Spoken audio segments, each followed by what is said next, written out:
دنیا کی زندگی موت کی تیاری ہے.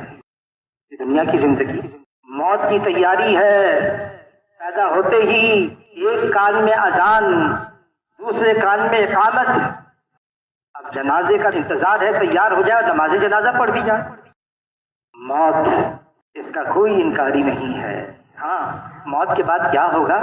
ایسے ہیں جو انکار کرتے ہیں، لیکن موت، اللہ کا اعلان ہے کل نفس ذائقۃ الموت، ہر جاندار کو موت کا ذائقہ چکھنا ہے. موت کا بھی ذائقہ ہے. رضی اللہ تعالیٰ عنہ سے پوچھا، آپ بتا سکتے ہیں موت کا ذائقہ کیا ہے؟ علی رضی اللہ تعالیٰ عنہ فرمانے لگے 300 تلواروں کی کاٹ بیک وقت ایک بدن پر، یہ تکلیف کم ہے اور موت کی تکلیف زیادہ ہے. عائشہ رضی اللہ تعالیٰ عنہ فرماتی ہیں حضور صلی اللہ علیہ وسلم دنیا سے پردہ فرما رہے ہیں، پانی کا پیالہ بستر کے قریب رکھا ہوا ہے. حضور صلی اللہ علیہ وسلم دست مبارک پانی کے پیالے میں ڈالتے ہیں، چہرے پر ملتے ہیں اور یوں فرماتے اے اللہ موت کی تکلیف آسان فرما دے. حضور صلی اللہ علیہ وسلم فرماتے ہیں موت کی تکلیف، سکرات الموت، اگر پتہ چل جائے جانوروں کو، تمہیں کوئی جانور فرما نہ ملے، موت کے غم اور ڈر سے سب تبلے ہو جائیں، یہ موت آ رہی ہے. حضور صلی اللہ علیہ وسلم جب 2/3 رات گزر جاتی، مسجد نبوی میں تشریف لاتے. صحابہ کا مجمع رات کو مسجد نبوی میں نماز پڑھنے کے لیے، قیام کرنے کے لیے، تلاوت کرنے کے لیے، دعائیں مانگنے کے لیے، استغفار کرنے کے لیے جمع ہے.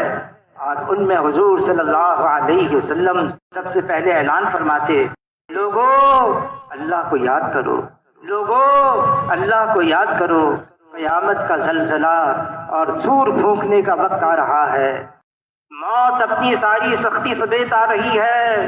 کب آ رہی ہے؟ کون ہے جو بتا سکتا ہے؟ ایک لمحے کا پتہ نہیں، ایک لمحے کا. اگر پتہ چل جائے نیندیں اڑ جائیں، بھوک مٹ جائے، چین ختم ہو جائے.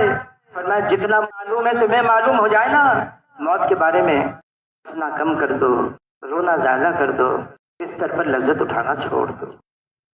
شیخ الحدیث مولانا زکریا صاحب نے بنی اسرائیل کا عجیب واقعہ لکھا فضائل صدقات میں. لکھا ہے ایک بنی اسرائیل میں اہل اللہ کی جماعت تھی، 50 آدمی جمع ہوئے، قبرستان میں گئے، دعا مانگتے ہیں. ایک صاحب قبر پر نمودار ہو، ہم اس سے براہ راست پوچھیں کیا ہوا، کیسے ہوا، پتا تو چلے. اللہ نے دعا قبول کر لی. ایک صاحب قبر نمودار ہوا اور آتے کے ساتھ ہی کہنے لگا کیا پوچھنا چاہتے ہو؟ میں بتاتا ہوں، مرے ہوئے 50 سال گزر گئے، موت کی تکلیف اب تک بدن سے جدا نہیں ہوئی. یہ موت آ رہی ہے.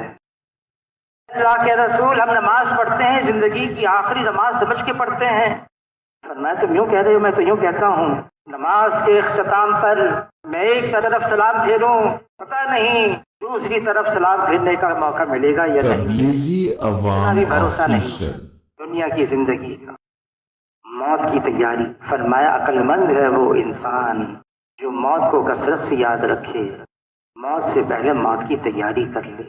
ہم خود سوچیں کسی وقت بھی موت آ سکتی ہے، کتنی تیاری ہم نے کر لی. سچ بتائیں ہم اپنے آپ سے کتنی تیاری کی ہم نے موت کی؟ نہیں کی. وہ تیاری کوئی مشکل ہے کیا؟